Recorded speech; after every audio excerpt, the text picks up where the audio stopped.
இன்னும் என்னை வெகு தூரம் கூட்டி செல்லடி, பன்னிசையில் பாடங்கள் மாற்றி சொல்லடி. கன்னி உந்தன் மனக்கூண்டில் என்னை தள்ளடி, கண்ணசைத்து அங்கேயே வைத்துக் கொள்ளடி.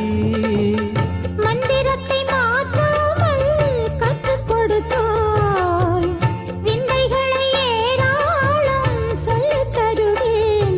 உந்தன் செல்ல மொழியினிலே உள்ளம் கொள்ளையடிப்பதும் ஏன், துள்ளி துள்ளி வரும் நடையில் மனம் மெல்ல துடிப்பதும் ஏன். உன்னை காண வேண்டும், கூட வேண்டும், வாராயோ வாராயோ. கண்ணம்மா, காதல் என்னும் கவிதை சொல்.